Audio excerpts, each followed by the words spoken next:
Welcome to Monday Night Live, the weekly training that guides professionals to financial prosperity. Join our community and let's start building your wealth. Yep. So let's go ahead and let's get this going. Facebook's already going. So guys, this is Christopher A. Williams. Chris A. Williams is we call it the 757, which is Hampton Roads, Virginia, or High Water, some people call it. So we met by doing the podcast back a few months ago, and when I saw what he was doing and how fast he was doing it, I invited him to come teach a class here. So he's got a wealth of experience. He's only been doing it for a couple of years. But I'm telling you, there's a few things that work really well, and that's kind of what we're going to go over. So Chris is sort of a kind of a easygoing atmosphere. I mean, Mhm. um, you can if you have a PowerPoint, we're happy to have you share it. If you just want to do like an interview type thing, but I'll let you get started. And if you want to give people a little bit of background first, give us some context, that would be great, and then we can jump into the meat and potatoes. Yeah, of course. Let's do it. So I don't have a PowerPoint or anything. I kind of like to just go off of just talking to the people. I don't really believe necessarily too much in fancy presentations and things like that. So just a little bit of background and insight about myself. So of course, my name is Chris A. Williams. I am 26 years old. I got into real estate when I was 20, 5 years ago, right before the world shut down. That wasn't planned at all, I will say. I didn't know the world was going to shut down. It was an interesting time because a lot of people were making a lot of money in real estate at that time, but not me. My first year, 2020, I only sold two homes. And I was working full time in real estate as a real estate agent. And that was very tough for me, but it taught me some great fundamentals. It taught me that it built my foundation, I'll say, in real estate, and it was needed. So when we go through tough times and even a tough market like we're in right now, I have my foundation versus if I just started off like a hot shot, I might have not built my foundation as strong. So the year after I sold two homes, I sold 24 homes the following year, and then each year after that, it got better. Up until actually last year was a good year too, but last year was really my first year, I would say, of transitioning from the agent side to more so becoming a real estate investor. Also opening up my real estate team and then opening up the real estate brokerage later in the year. So one of the main reasons why I wanted to transition from a real estate agent was just because I'm big on growth, just additional growth opportunities. And as a real estate agent, I was kind of limited in a sense. And also, kind of what I'm going to talk about today is I had way too many leads flowing in just for me to handle as a single agent. At my peak, I would say I was getting about 20 real estate leads a day. And these were leads. These weren't just, random bots accounts or anything like that. These were real leads that were coming into my inbox on Instagram every single day. And it was just way too much for me to handle. So that's one of the big reasons why I did build out the team. Now, that's a little bit of insight about me. You all have probably been told, okay, you need to post on social media. You need to get on social media if you're not on social media. But you may be like, why? What is the importance of that? So, when it comes to that, I want to take you guys back a little bit. I want you guys to track with me for a second. I want you to envision this in your head. So, I started out as an entrepreneur, I'll say, when I was about 8 years old. My first business that I had was called the Trash Triplets. So that business was founded off of just door knocking and offering to pick up trash from people's front yards in their neighborhood. Now, that was my business, right? It was my business for one day, though. When I was with my grandma, I was with her for one day and I founded that business. I made the business cards and everything for it. Now, the reason why I didn't continue that business is because I had no other way of getting leads in except knocking doors. And, as an 8-year-old, it's not the smartest thing to be knocking on a bunch of random doors.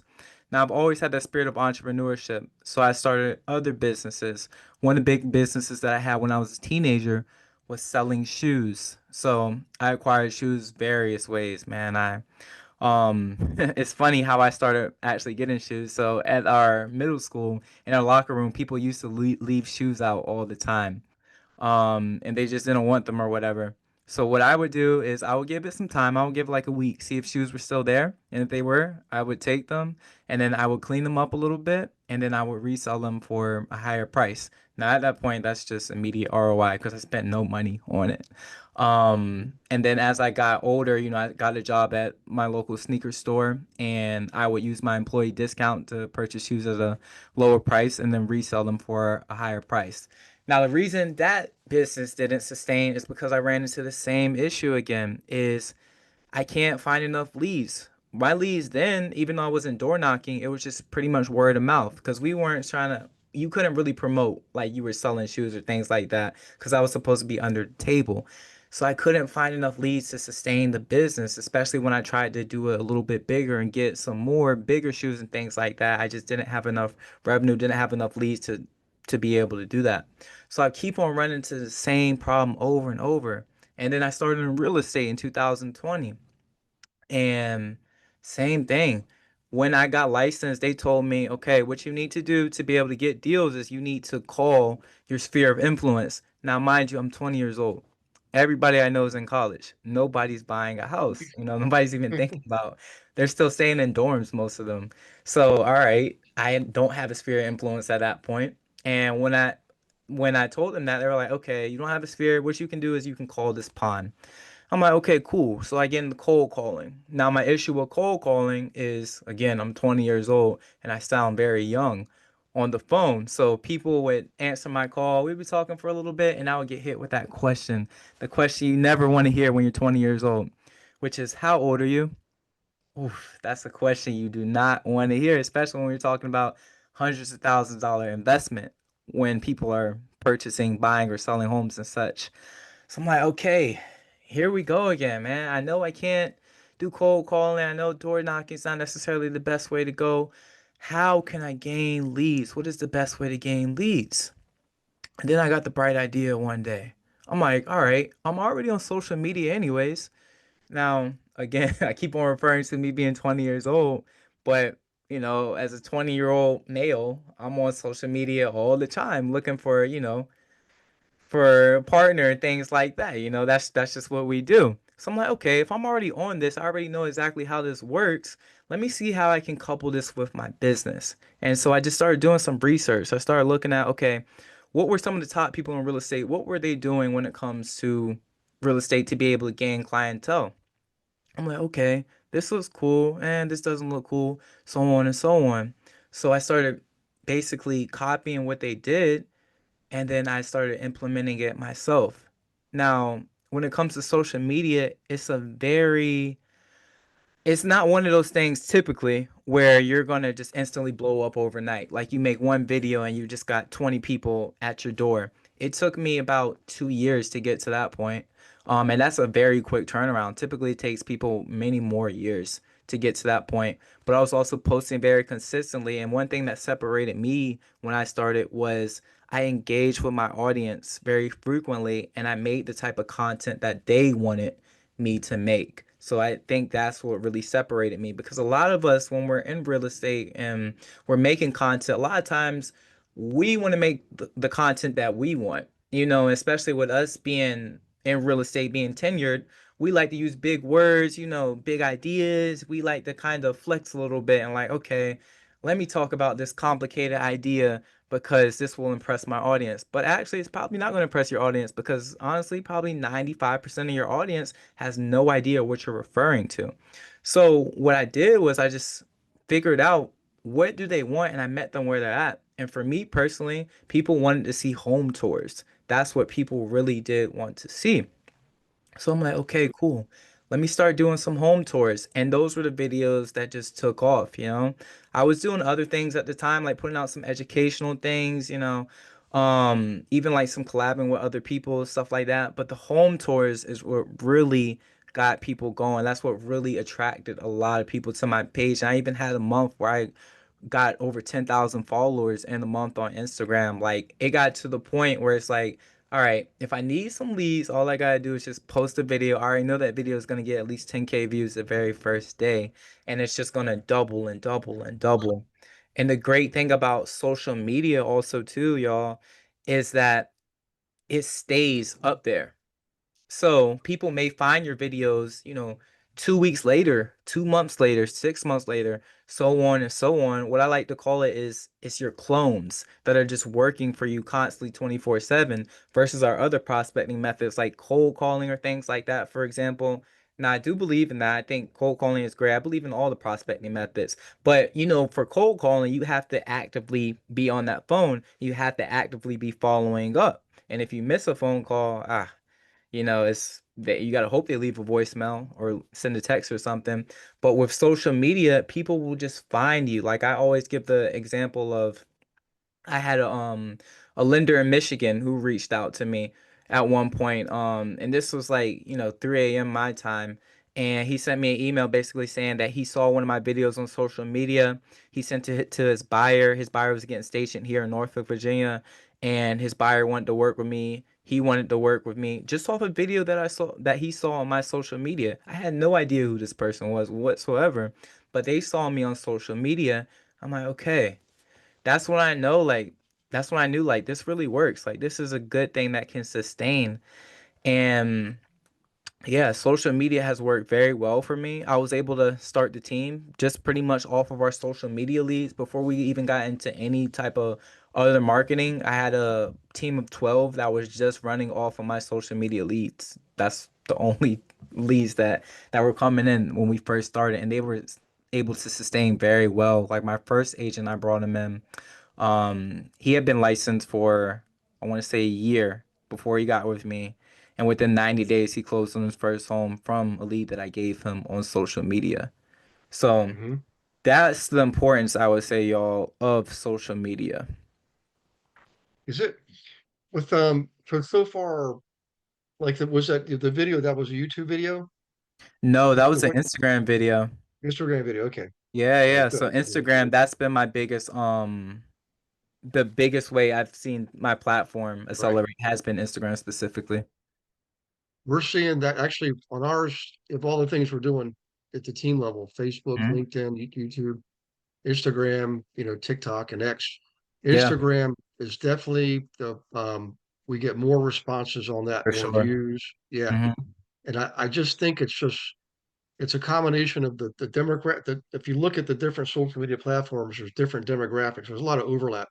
Hmm. But if you look at that specific demographic and social graphic, and then you combine it with the fact that these are, short, rapid fire videos, Hmm. it matches perfectly, you know? Yeah, So yeah, yeah. 100%. I agree. Yeah, I mean, I'm a big proponent of using all the different types of social media also too. The great thing, y'all, is that Meta now. So Meta is Instagram and Facebook. So a lot of times if you post something on Instagram, it can also post to Facebook too. So then you're hitting two platforms at that point. TikTok also. So like let's say you make a short form content video, like you make a video that's like a minute 30 seconds, give or take. You can take that same video, take that same file and post it on TikTok. You can post it on Instagram, Facebook, and you can also post it on YouTube Shorts. So you have so many different ways to repurpose one form of content. And also, you guys probably have a different audience on each of them too. So you're just hitting multiple different audiences. So it's just giving you more at bats. I'm a big proponent of just having as many at bats as possible. I tell my agents the same exact thing when it comes to cold calling, for example. Like, hey, if you just make 10 calls, you're even if you're one of the best closers in the world, it's going to be hard to really convert from that. But what if you do 100? What if you do 1,000? As many at bats as possible. That's the best way to succeed. Okay. Now the on the videos, are they are they sorry, are they all property specific? Or are you mixing it up some like lifestyle videos, um, different subjects like that, or is it all strictly like how what's your mixture, I guess, Yeah, I've changed myself a lot. I will say that's something that we went through around when would I say around the start of this year. I completely like shifted my content because at that point it was pretty much all property tours, and that's what I had branded as basically like the 757 real estate agent's go-to person, especially when it came to content. So people would go to my profile, expect to see home tours. But when I switched over to more so like training investors and agents, of course I had to switch the content too because I'm not trying to attract that avatar necessarily anymore. So a lot of my stuff now is education based, geared towards real estate agents and real estate investors. But when I was in the real estate agent specific field, all of that pretty much was property tours. I did a little bit of lifestyle, but those were so would be my post collages, I'll say. Pretty much all of my videos were property tours. Okay. Yeah.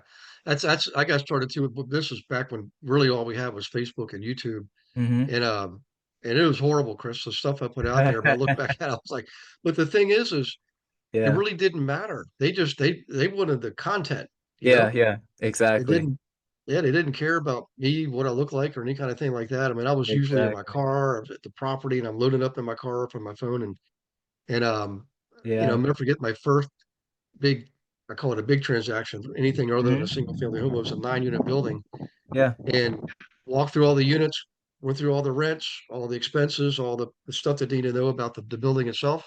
Hmm. Went out to my truck, loaded it up to YouTube. By the time I got home, had my first phone call, and I got that thing sold. And I thought Nice. this is way easier than everything else I was doing, letters and phone Yeah. calls. But but that doesn't happen every day. That just happened to happen that Yeah. time. But it was Yeah. enough to fire me up to keep going. I've been doing it ever since, you know. Um, Nice. Nice. Yeah, that's super good. Yeah, that's super good. I was just gonna say something to that point also too. Um, oh yes, you were referring to how you don't have to do too much in videos. I would second that. I would say actually, a lot of times it hurts sometimes doing too much in videos, like editing them a bit too much. Like we've seen specifically on TikTok. Because for my content now, like I don't really do much of it, like generating it myself anymore. More so my marketing team, they're able to do that and edit it and do all those things. But we've seen like our higher quality videos that are super like have all the edits on those don't do as well versus when I just pick up my phone and I just talk to the camera. Those are the videos that do very well. So that's another thing too that you all want to know is you want to know each platform what does well and what doesn't do well. So like say for maybe Facebook or Instagram, maybe that video of me picking up my phone and talking to it wouldn't do as well. Or I know for sure like LinkedIn or something, that wouldn't do as well on LinkedIn. But for TikTok, that's the perfect thing. The user we call UGC content, user generated content works very well. okay. Yeah. You know, it's funny.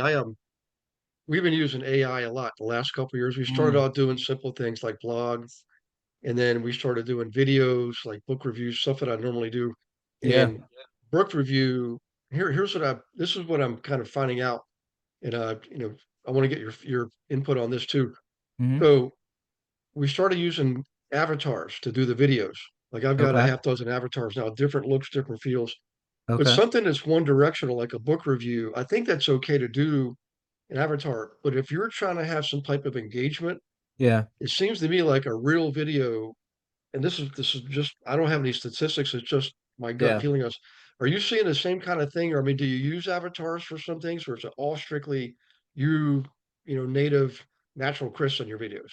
Yeah, pretty much it's mostly me. I'll say I don't really use AI as much. Now I've thought about using it for a few different things, because like especially for the real estate team, we'll have like a lot of content more so like podcast style where it's just sitting down. So it's like okay, if we have a video, let's say we get 8 clips from that one video, maybe to switch it up, maybe we will do like an avatar, like making ourselves like baby AIs or something like that. That might be something to explore. We haven't done it yet. But yeah, pretty much all the content is more so just us making it and it's just user generated. And we'll try to, it's just, you got to do different things to be able to keep your audience's retention also. So another tip for you all is your first 6 seconds is the most important part of your video. So I know many of us are trained to start our videos and be like, hi, my name is Chris.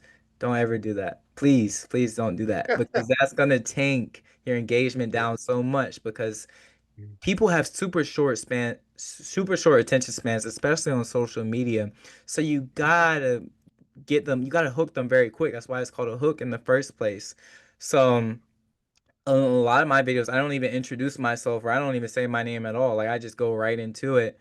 YouTube can be a little bit different, but YouTube, especially what I'll do is I'll put my hook in and the hook, let's say it's like 30, 45, I'll bridge it and then I'll introduce myself probably within around a minute marker, things like that. But even still, it's a very quick intro. So that's the tip that I would give you all. Like, get right to the point, get right into your hook. Don't waste time introducing yourself at the start of the video. Yep, I agree 100%. Chances are, if they're on your channel, they already know who you are anyways, you know? Exactly. Yep, Yep. exactly. I agree. Yeah, yeah, we try to start right off with a verb and an action word, you know? Like you're Mm-hmm. taking them right into the middle of a story, you know? Yeah. So, That's the best way to do it. Like I said, you have 6 seconds to get, and especially now, like I know you all probably have social media, you scroll it. There's just so many things that are out there. So it's like, okay, what can you do to really become different? So I would say I'm kind of conservative in my videos, but I've seen a lot of people in real estate do some crazy things, to be able to get people's attention in their videos. So I would say whatever works, at the end of the day, whatever works for you. yeah. Hey, what now, for video on a percentage basis, Hmm. would you say videos, 2/3 of your content, 90% of your content? And do you have any other sort of media that you're using for content? Written, text, anything other than video? Like, what's the mixture, I guess, you know? Pretty much all videos. I would say if I do 10 posts, probably nine of them are videos. And what I've started doing also too is I have this kind of method where like if you all are familiar with threads or tweets or even like Facebook posts, what I'll do is I'll make a post on threads and that'll automatically post to Facebook. I'll see what are the best performing things there. Now that's text, right? So I'll see, okay, what performed well, what got the most engagement. All right, and from there, what I'll do is I'll take that text and then I'll put it on a video. Technically, it's considered a video, but it's like a 4-second video that loops. And the reason I do that is because Instagram specifically, they're really pushing Reels right now. So Mhm. if I just put up like a post of text, it's not going to do as well. But the Reels, that gets shared to a different audience. And if I look at my engagements, it's a lot of non followers that are seeing that. And for me, at least, I want a bunch of non followers to see my content. So that's a method that I'll do too, and that counts as a reel. So that's why I say like 9 out of 10 of my video or of my content, these are actual reels, or these are video content. I'm sorry. And Yeah. probably, maybe eh, 1 out of 10, yeah, it will be like a regular post because I will try to put in some lifestyle content, some things like that also too. But it's just there's so many things we can take from videos. So for example, like a 20-minute YouTube video, I know I can get at least 6 short form videos from that, just from that one video. And then we'll shoot at the start of the month. We'll usually batch shoot a bunch of short form videos also too. And we can pull videos from other things like testimonials or it's just so many different ways to get videos. Yeah. Yeah. Um, when you're on your team, so do you still have your team, or when you Yes. started the brokerage? Okay. Yes. All right. So do you have your team members also doing their own videos, or you're like what's the structure? Is it you're doing most of the videos to attract more people to the team, and then your team members are doing more videos that attract the consumers? Is there sort of like an organized structure there, or? Yeah, definitely. So I was just talking to the marketing team about this actually very recently. So all of our videos, they all have to have a plan. And it starts with what avatar are we going to hit. So our avatars that we're hitting for the real estate team is going to be real estate buyers, real estate sellers, real estate investors, and recruiting real estate agents. So every single video needs to have something targeted towards that specific avatar. So it just kind of varies out. Like some weeks we'll do like a campaign, for example. So let's say we want to really hit on the real estate buyers. We really want to talk about the VA loan, for example. All right. So that week we're going to do, let's say, 3 videos about the VA loan. We'll also do a carousel post about the VA loan, and we'll do a few additional things specifically about the VA loan for that specific week. And then the next week it may be recruiting real estate agents. So we'll be heavy on that side too. So yeah, I Mhm. mean, it's just you got to be very intentional.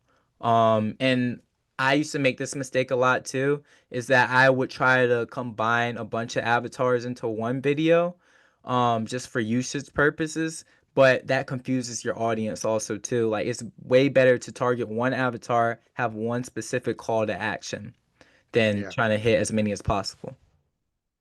I agree 100%. Yep. Historically, we're in this industry, we've always been guilty of trying to be all things to all people and do like Yeah. mass marketing and try to cover everything in one message. It just doesn't. I mean, it's like trying to it's like casting a net to catch fish. You've probably seen that. Both of us come from the 757, Yeah, yeah, yeah. and you'll pull up a old boot, a tin can, a toilet lid, Yeah, a yeah, yeah. crab, and maybe a fish. But Yep. if you go out on a boat with a fish finder Yeah. and the right kind of rod, the right kind of reel, the right kind of bait for specific fish, you're going Mhm. to catch that fish, you know? Exactly.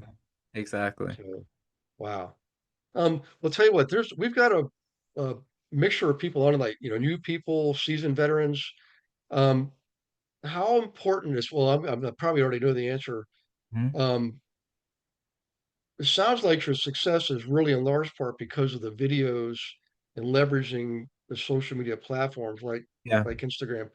But for somebody starting out, even if they're a veteran, they just never did the video thing. And I know I can hear it now. I used to think to myself, man, I really blew that. There, all they saw was my ear or my nose or whatever. I got gray hair coming out. Just all this nonsense. I found out it doesn't matter.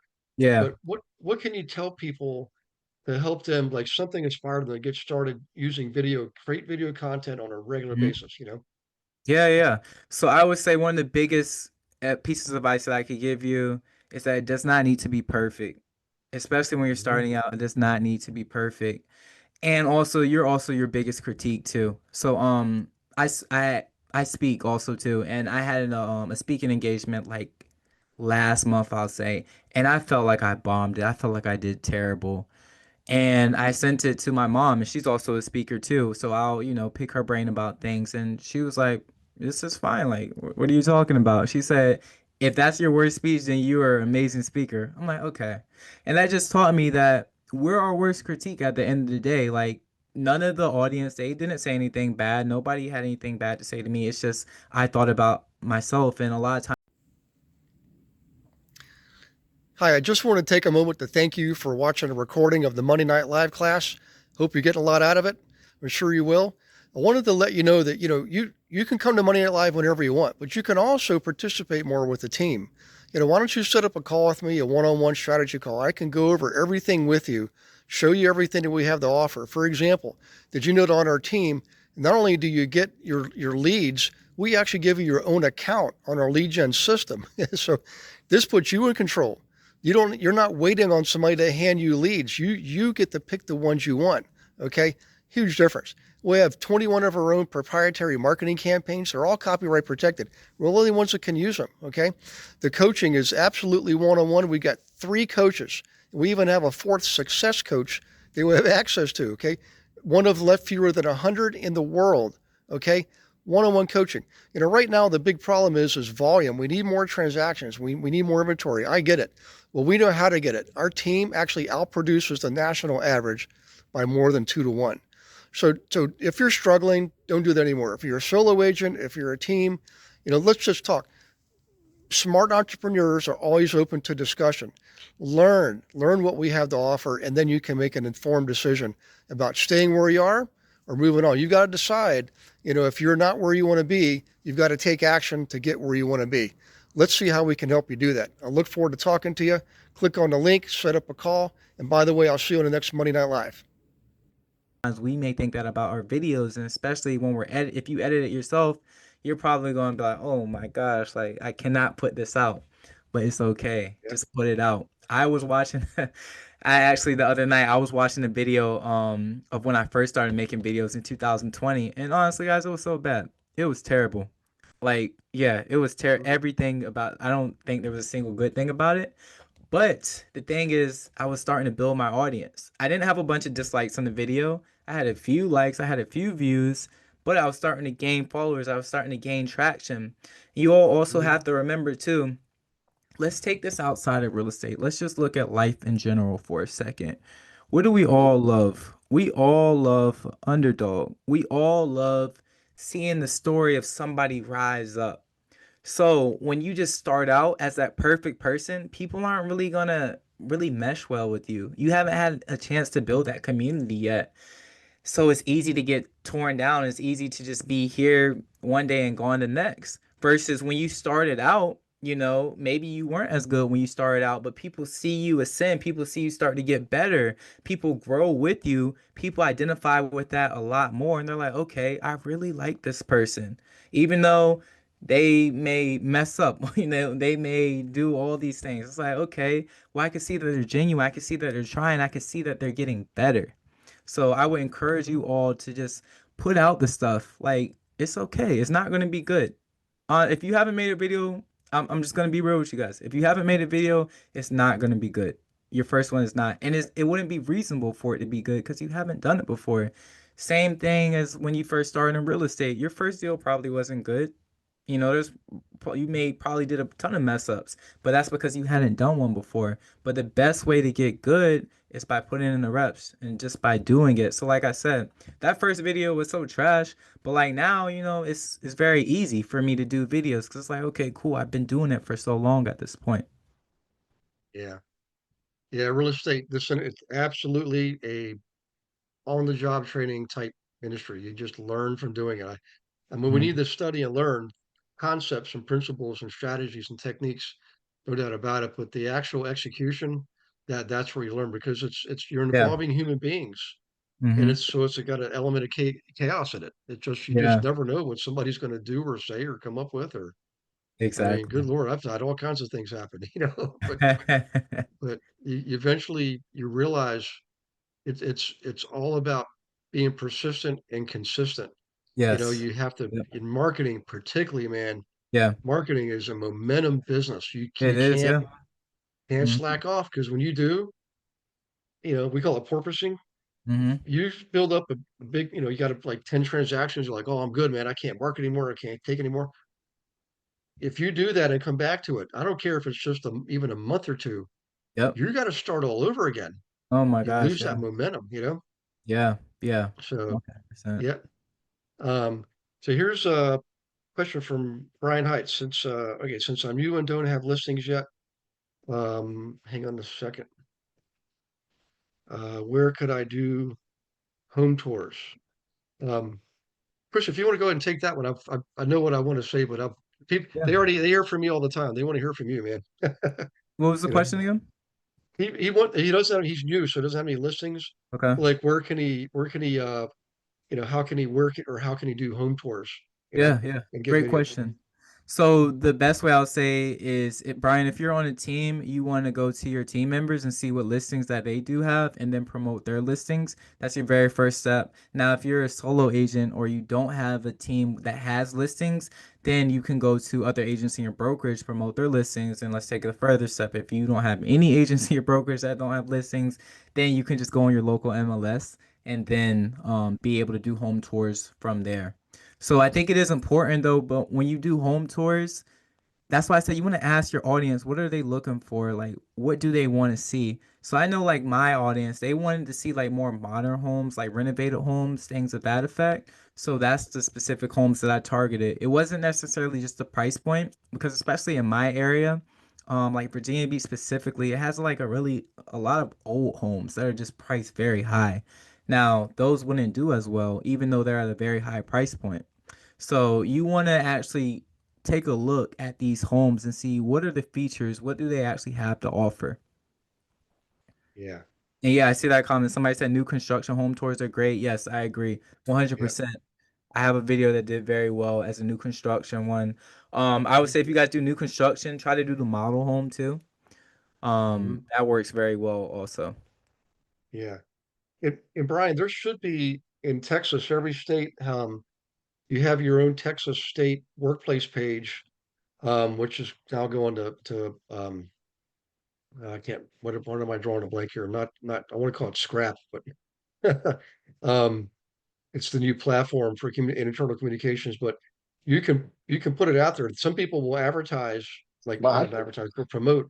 Hey, anybody want to do an open house for me? Hmm. Or ask Yep. them, this is, hey, would you mind if I promote your listing? Of course, they're still going to get the listing side, and you're not going to use their content. You're going to create your own video, try to drum up the buyer.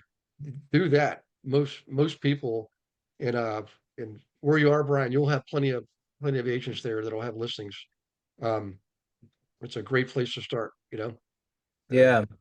I'm realizing, Gary, that I've been talking all this time about social media and the importance of social media, but I haven't talked about what I came here for, which is how to use social media to be able to gain leads. So let's kind of get into strategy when it comes to that. So okay, Sure. now you all know the importance of social media and how to get audiences on social media, things to post and things to that effect. But how do you convert them to actually leads in your bucket, leads to your pipeline? So one of the biggest things that I did that helped out tremendously is, well, before I even say that, let's say you can reach out to everybody who likes it, who engages it, but that's not scalable, let's be honest with you, especially if you're getting even hundreds of likes, but imagine getting thousands of likes. There's no way you can reach out to all those people.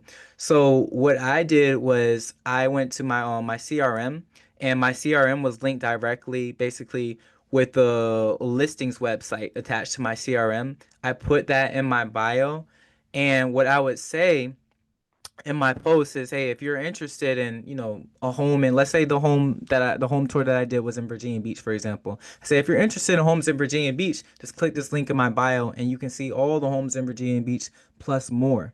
And then to take it even a step further, what I would do too is for my videos, I would be kind of I wouldn't give them all the information for it. So let's say I say it's a 5 bedroom, 4 bath, 3,000 square feet in Virginia Beach. I wouldn't tell them the price.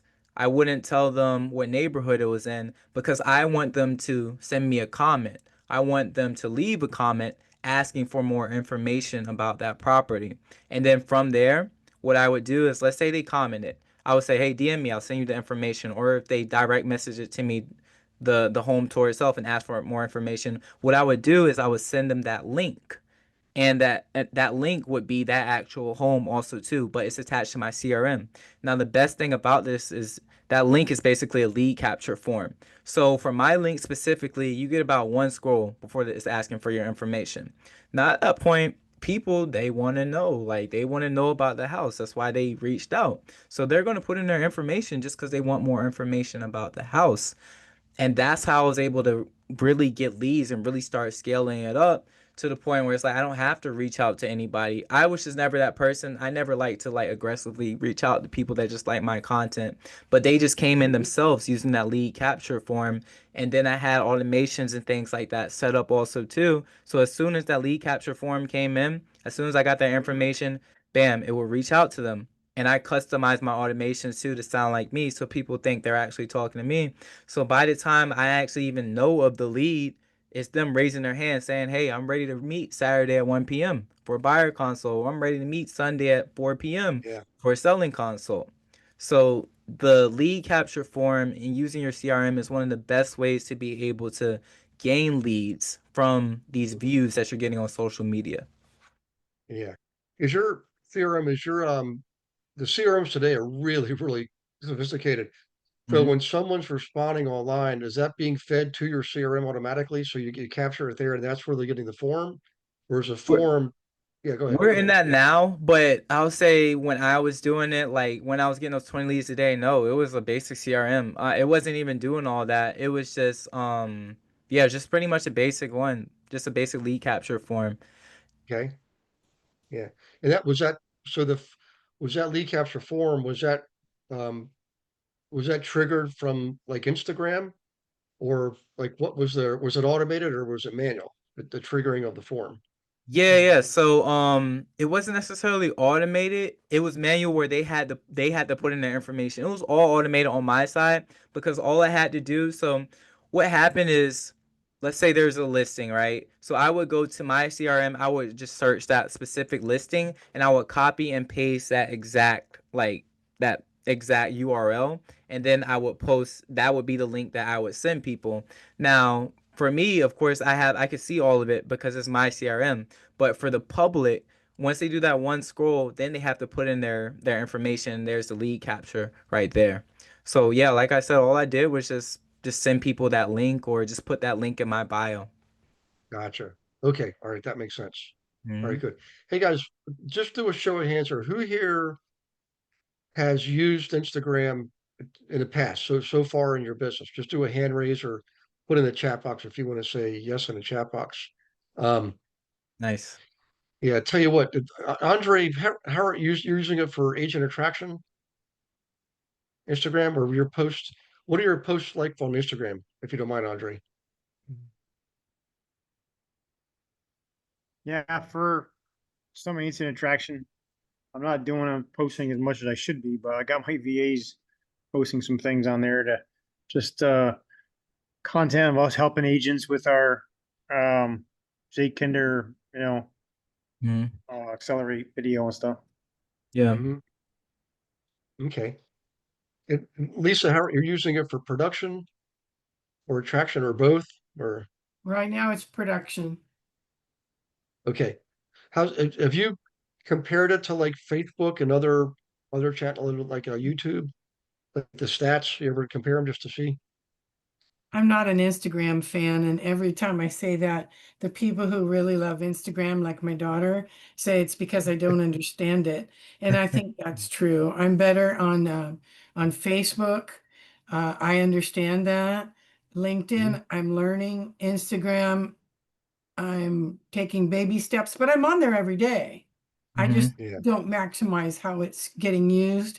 And YouTube should be up this week. Oh, good. Okay. Can I tell you the truth, Lisa? I'm Yeah. not an Instagram fan either. I'm not a fan of really any social media, to be honest with you. If it wasn't for business, I probably wouldn't be on social media. But I love what social media does for me and does for the business. So that's why I'm on it very consistently. It's one of those things you kind of got to play with it a little bit. And it's also why I'm not the biggest fan of Instagram is because they change it so often too. So it's like, okay, Mhm. you think you figured out the algorithm and then they change it. But I'll say like my content was pretty stagnant for a while. Before Instagram really started pushing out reels. Um, Mhm. but I realized like that's something that they were really pushing. And when a specific platform really tries to push one thing, you should ride that wave also too, because you're gonna get a lot more engagement from it. So I just got in at the right time and it did what it was supposed to. Yeah, my Yeah. daughter's doing reels for two different companies right now, and she's having a blast with it. Nice. So, but I won't have any reels until next week, and then I'll be Okay. able to use my YouTube videos Yep, and yep, yep. cut them. Are you using Opus Clip to do Yes. yours? Yeah, Yeah. Yeah, we use Opus Clips a good amount also. yeah. So that's how we're able to repurpose like our long form YouTube content is by Opus Clips. Okay. So the thing with Yeah. that too, also I would say with Opus, you kind of gotta, cause it's AI generated and it'll give that score, but some of those videos just they're not gonna do well, to be honest with you. So that's also kind of like, so I don't do the Opus part myself. We have somebody on the staff who does that, but I'll tell them like, hey, these are the things the audience is typically looking for. So make sure this matches because Opus may say it's a 99 when it's a video that's specifically about numbers because all they're looking at is the transcript and things like that. I'm like, nobody's gonna like this video. I already know that. So you just Mhm. gotta pay more attention to it, and just kind of Yeah. pick and pluck those things. Yeah, Gary, the 50-minute video with Jay Kinder, they Mhm. split that all up and I listened to every single one of them, but there were only two that I thought that I would use that somebody would really get something out of. Mhm. So Yeah. the ones I'm using. Yeah. Yeah. That's a good thing also too. You will always want to ask yourself before you put out a video, and I've told my marketing team this very specifically. Ask, why would anybody share this? Why would anybody comment on this? Why would anybody save this? Because a lot of times we may want to put out stuff and we think that it's good, but if it's not going to get any engagement, it's not really, going to do too much. Now, there is a point where it's like, okay, if you're trying to build your brand, there is a point where basically the strategy is just put out as many things out as possible. Some people use that strategy. For me, at least, I don't really like that strategy. More so is to garner engagement. That's why I want to put out stuff. Yeah. Hey, Brian Hyatt, he's again from Texas. He's asking advice on using hashtags.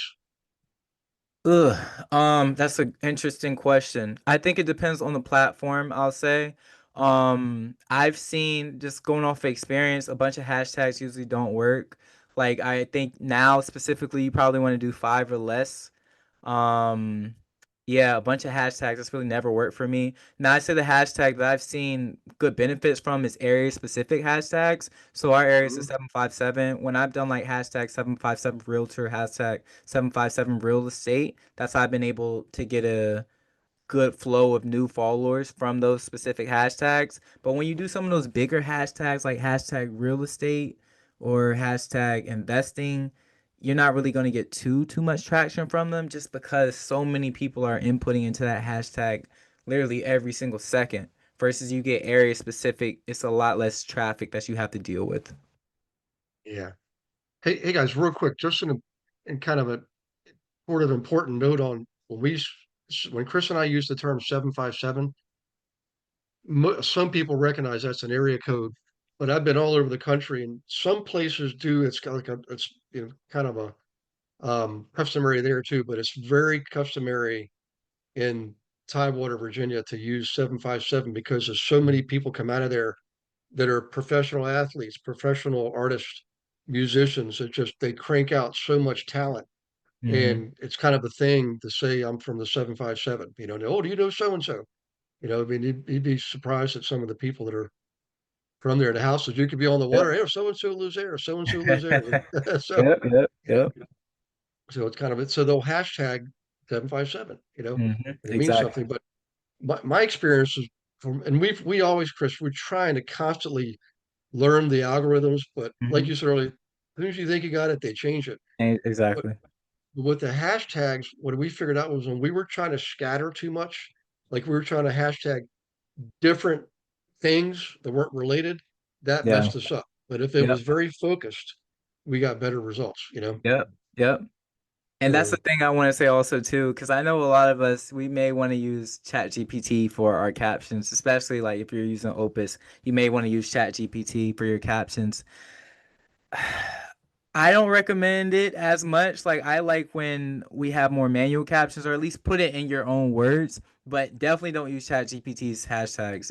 They just don't really make any sense, and they don't really do anything. So yeah, yeah, I don't recommend using ChatGPT's hashtags at all. yeah, yeah. We're learning too that the AI is not perfect. It definitely has its limitations. It just can't, Yeah. it can, it's getting smarter and getting Yeah. better. It's programming itself, so it's getting better in that regard. But it Hmm. doesn't have that ability to think abstractly, to think Yeah, intuitively. And, exactly. like in a conversation, I mean, if you ever get on a phone call and your senses, this is weird. This guy, something's wrong with this guy, you know, It's AI. just ask, hey, are you an AI Yeah. bot? And if Yep. they do Yep. it legally, the corrector says, yep, I'm a bot, Yep. so Exactly. gigs up. But, hey guys, if you want to keep guys ask questions all you want, you've got Chris on tonight. It was a blessing to have him on tonight.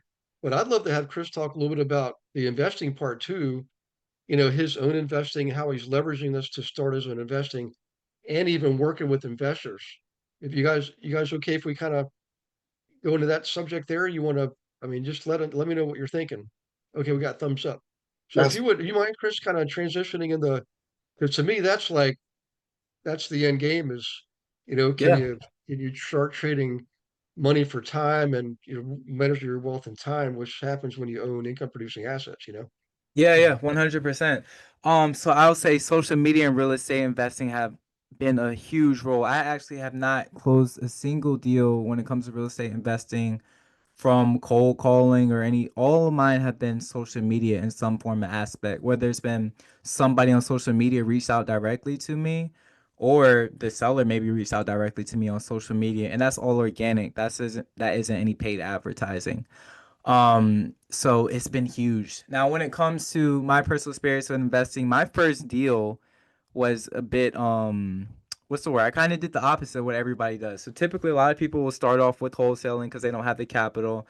Then they'll flip to get the capital, and then from the flip, they'll purchase a rental property because now they have capital. My first investment was I purchased a rental property, and then I did a wholesale, and I did more wholesales, and I purchased more properties, and then I did a flip. The flip was like the last thing that I did. Um, so I started investing in what March of last year, I'll say, and since then I've been able to purchase, give or take, I think 14 is the number that I want to say, properties. Now, I haven't kept all of them. I still have 7 now. But the rest I've let go. Yeah. And that's just my preferred strategy. I do love the buy and hold method. Especially for me being my age, it's like I don't necessarily need the upfront profits. Especially because I do have the other companies that bring in revenue. It's more so I'm fine with taking a longer term gain with the buy and holds. And I actually learned really about real estate investing through social media. That's how I learned about creative financing. That's how I really was able to nail down what wholesale is, you know. All these things have came through social media and just intaking information through social media. Yeah. You know, it's interesting. I remember that about you. That's one of the things I really liked about you in the podcast is Mhm. I was the same way. I started all buying rentals. In fact, Yeah. I didn't do a flip until 14, I don't know, maybe 17 years into it. But the Yeah. thing is, guys, is when you start with rentals, you learn so much about you learn how to work with the contractors. You Hmm. learn what it takes to remodel things, what the cost of materials are, what are the Hmm. typical hiccups and headaches. You Yeah. learn to deal with people. It's a human relations business, man. That's a great Hmm. study in human relations. And you learn the area, you learn the neighborhoods, you learn everything. So when you go out and flip, it's almost like you're cheating Yeah. because when you Yeah. have so much information, you can like reduce your risk dramatically Yeah. and almost ensure upside potential. You know, Hmm. because the thing about flipping, guys, it is more glamorous than rentals, no doubt about it. I mean, look at all the TV shows. It's all about flipping Oh, on of Netflix. course. There's no one show, Chris, on buying rentals. I'm like, what's wrong with because it bore people to tears, you know. Yeah. But Yeah. the thing is it's when you mess up on flipping, it's painful, you know, because Hmm. you did all this work, did all this money, put all this money into it, and it doesn't sell, or you got to take a Yep. cut in your price and break even. Yep. With rentals, there's so much it's lenient. Like it's like you can mess up and still come out ahead just by Hmm. overcoming the mistakes by remodeling, getting a tenant out, putting a new tenant in. You Yep. know, it just and it gives you a baseline, a foundation of cash flow coming in, equity Hmm. building up. So when you go flip, even if you made a mistake, you still got your rentals bringing in cash flow. That was, Definitely. and I didn't think all this, Crystal, after the fact. I just realized, thank goodness I did it that way because I knew a lot of people that flip first and they would get lucky or they'd do it right. And then they started getting greedy, when getting Hmm. aggressive. Yeah. That's when a mistake started. Then they would quit and they had no rentals. So they were Oof. just done. They went back to their job and, you know, God bless them, you know.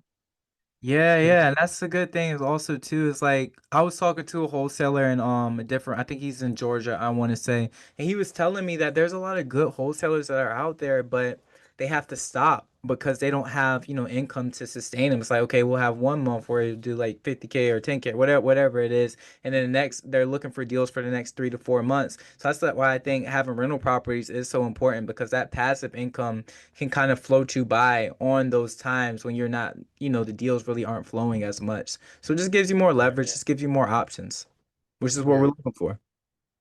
I wholesale too for it. I'm not against it Hmm. per se. I mean, I am just certain what I'm against is people wholesaling incorrectly. They're Yep, not yep, doing it right, yep, right? yep. Hmm.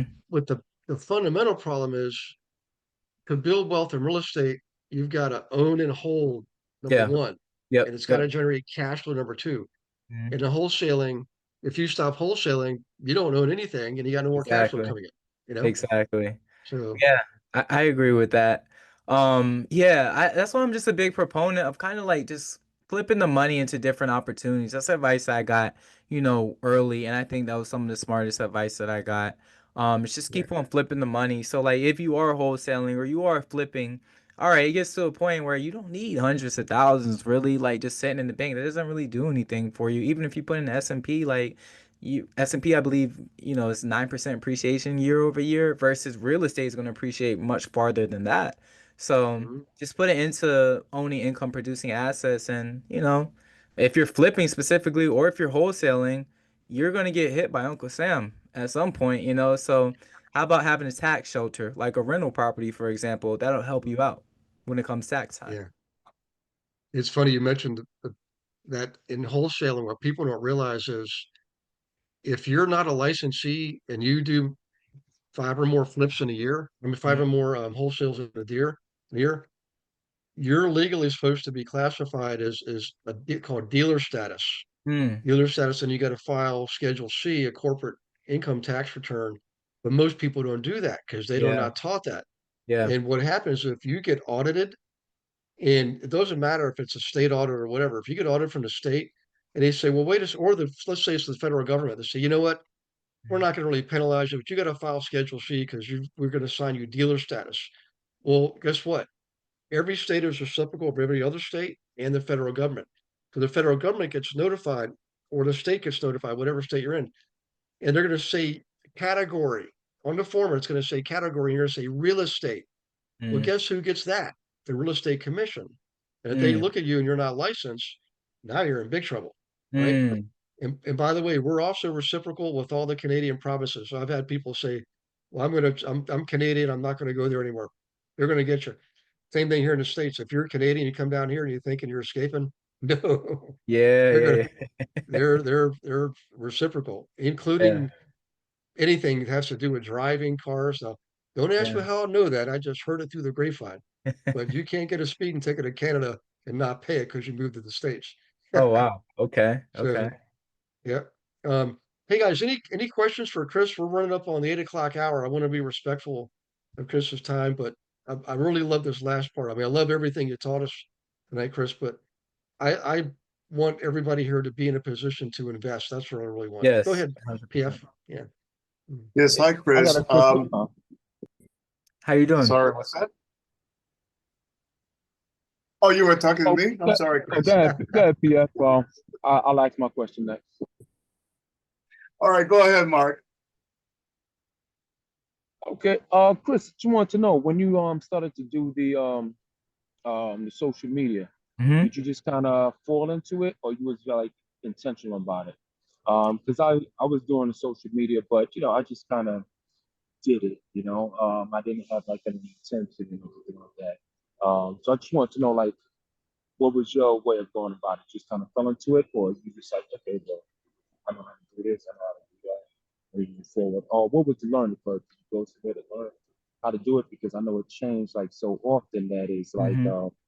sometimes you might need like a degree in social media just to keep up with it. Yeah, yeah, yeah, yeah. That's a great question, Mark. So I would say to answer that, when I started doing real estate and social media, I knew really nothing. I knew nothing about marketing. I knew nothing about advertising. I knew nothing about using social media to gain leads. So it was kind of like I almost did get a degree in a sense in social media, but it was basically just off of trial and error. It was off of failing so much. And what I used to do at first was I was kind of thinking like I didn't really know what the audience wanted, but I know they wanted houses, for example. So once I first found out, okay, they wanted to see houses, I'm like, all right, cool. I didn't want to make a bunch of posts at the time, so I was like, all right, what I'm gonna do is I'm gonna use my stories, because like the stories at the time, that's when I was getting interaction from, not necessarily from my posts. So what I did was what you shouldn't do. Now I know this, but I went to the home and I recorded the entire home.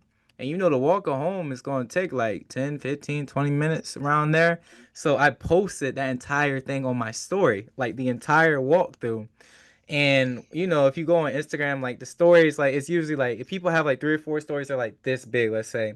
My stories were like this big. And I'm like, okay, I'm starting off with like 300 views. And then by the time I get to my last story, I got 4 views. I'm like, what's going on here? Like, okay, like why is nobody engaging with the content? Why is everybody clicking off my story? And then I realized like, oh, people aren't going to stay around that long in a story. You can't have 100 stories up in a day. So from there, there's a trial and error. I'm like, all right, let's cut these down a little bit. And then I asked the audience again, I'm like, okay, you guys want to see houses, but what do you want to see in houses? Because I don't want to record this whole house anymore. So for that, people were like, they wanted to see kitchens, they wanted to see primary bedrooms, they wanted to see the exterior, they wanted to see the backyard, these things. I'm like, all right, cool. Now I have what they want. So these videos, let's specialize in those specific things there. And I started to get more engagement. From there, I'm like, okay, this is what the audience wants. So basically, with all my strategies when it comes to social media, it's came back to that, just asking the audience exactly what they want to see and just giving it to them.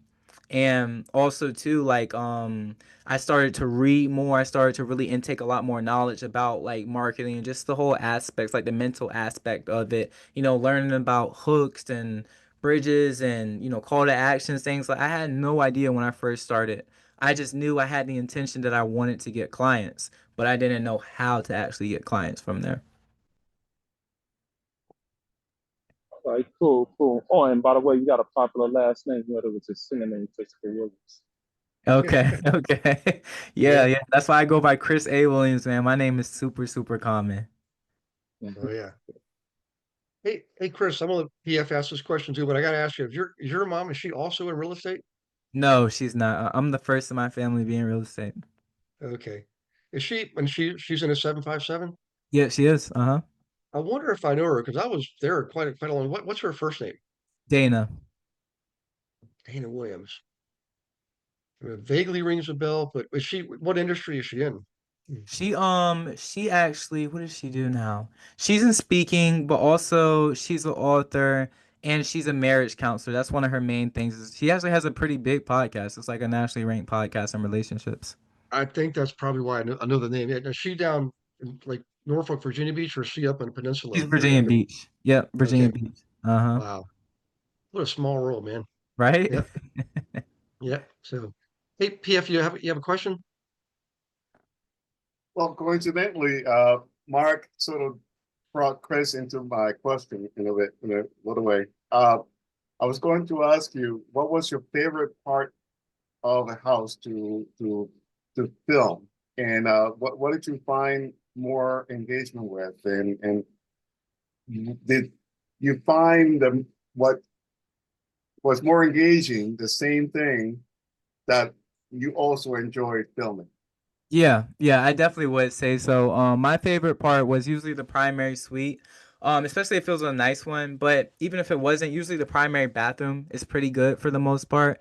So I love just seeing those, like especially like the tubs and such and the nice stand-up showers, walk-in closets, all of that. Like I just really enjoyed, those parts of the home. And that's like I said, that's usually the nicest parts. I would say probably a close second would be the kitchen. Kitchens are usually very good, very big attraction when it comes to homes, and those would do well typically. If I ever there were some homes usually when I did like my format for like the reels, like the really good ones, I would say I would do the exterior to start, then it would be maybe the living room, possibly if it was like open style, the kitchen definitely, then the primary, I will alternate the primary suite and the kitchen alternatively being that second thing. But there were some homes where honestly the exterior was not good. It was ugly. So I would just do the primary bathroom, for example, and those reels would do well also too. So it's just I kind of look at it like because I had worked with so many clients at the time, I already knew like what they would want to see and what they wouldn't want to see. So that skill also helped out a lot when it came to putting out these videos. Yeah.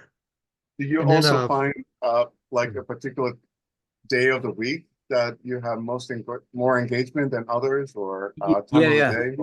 That's really good. I'm glad that you mentioned that too, because I want you all to pay attention to that too. So check your insights for each platform. So the thing is, like maybe on Instagram, Thursday at 6 works very well. But on Facebook, maybe it's Monday at 10 a.m. So you want to check your insights for each specific platform and see when is your audience engaged the most or when are they the most active. And literally the platforms will tell you it. It'll be like Monday at 10 a.m. You got 10,000 of your followers that are up there. Monday at 4 a.m. you have 1,000. So like you'll know when to post and things like that. But kind of to mention what we were talking about earlier, like with the algorithm changing, now I feel like posting at certain times doesn't matter as much necessarily. Like it depends. Like TikTok, honestly, it doesn't matter when you post. Instagram, they're kind of shifting away from that. Facebook and so. But what does matter though is that engagement that you get within your first hour. So like I fell victim into this a lot of times. What were you saying? No, I was oh no, remarking about the first hour. I Yeah, yeah. never heard anyone say that. Yeah. The first hour is super important. So I fell victim into this a lot of times, especially like once you start getting a bigger audience, like it gets hard to respond to every comment and things like that. But if you don't, Instagram's not really going to push you as much. So I suggest like what I'll try to do is probably, let's say, like 5 minutes before I post, I'm gonna go through all my DMs. I'm gonna respond to everybody. I'm gonna respond back to every comment. And then when I actually do post, people, if they comment, I'm always going to comment back like immediately, just to drive that traction up, because in the eyes of the social media platforms, they just see conversation happening. They're like, okay, cool, conversation is happening, cool, this is something that we want to push out. And the more engagement happens, the more higher chance you have of getting on the explore page, and the explore page will feed you to more non-followers, which is what you all should want.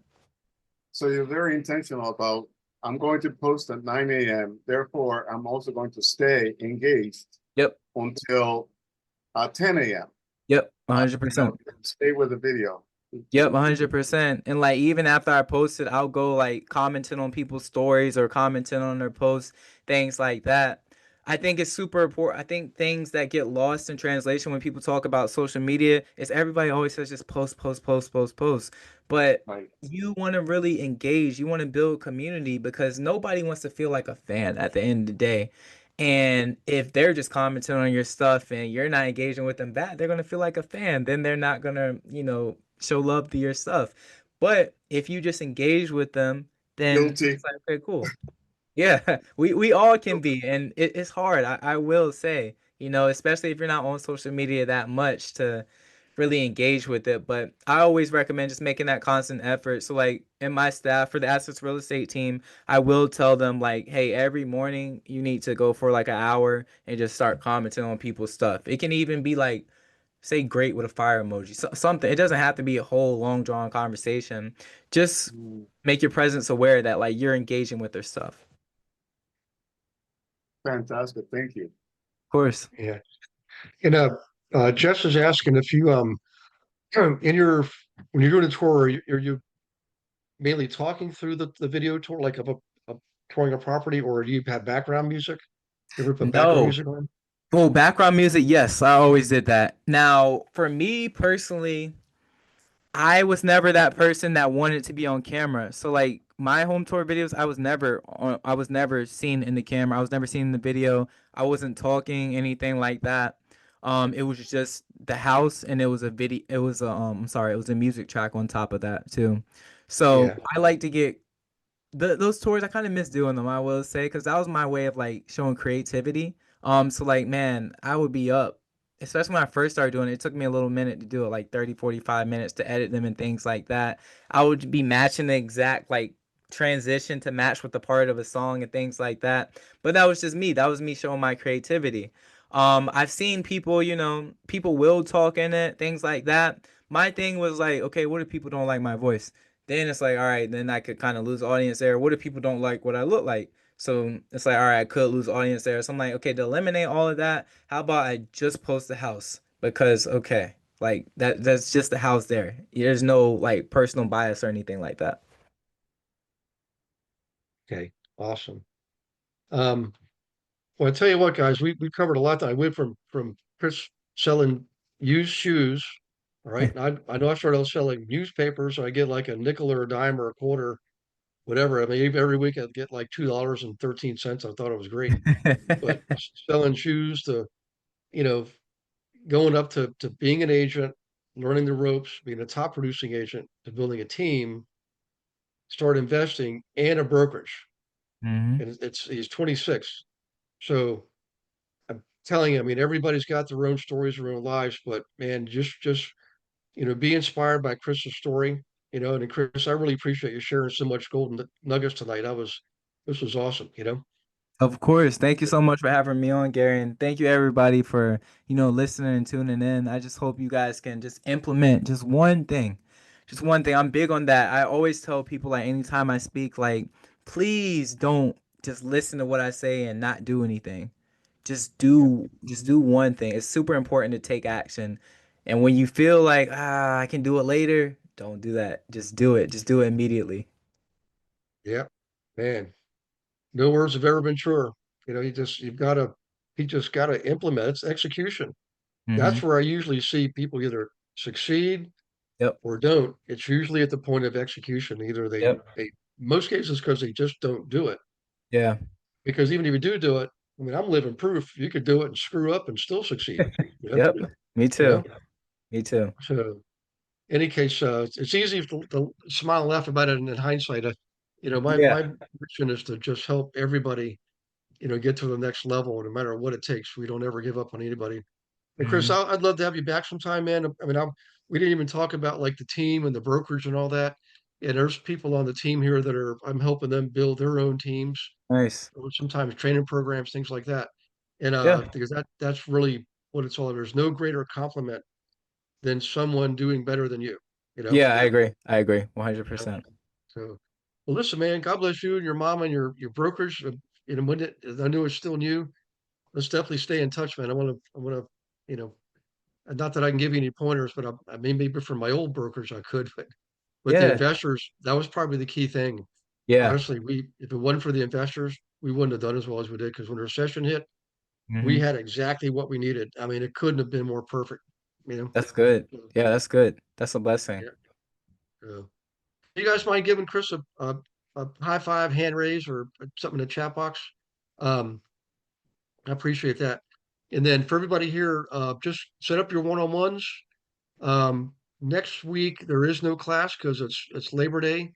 I'll still have my phone with me. If you guys need anything, just let me know, but no scheduled calls, no class. And then after that, um, Lisa Kyle is going to teach on the 15th. He's going to teach AI. And then you guys remember Melanie? Remember Melanie? Abraham? We're going to teach AI. We're going to go big into AI in late September and into October. Heavy duty, how you use it the right way and so forth. And I'll be teaching on the 8th of September. Sorry, I skipped that one by accident. So I'll be teaching on the 8th, using Accelerate for Funnel Pilot, which is YouTube and Facebook, and then Go High Level for attracting. And we're going to dive deep into that and give you guys some examples. So, in any case, thanks again, everybody. Thanks again, Chris. You guys take care of yourselves. God bless you and your loved ones. And I'll see you on the one-on-ones, and I'll see you next Monday Night Live. Thank Thank you. you. Great. Thanks, Chris. Thank you for watching this episode of Monday Night Live. Be sure to subscribe to our channel and go to realestatewithgarywilson.com to join our community and start building wealth today.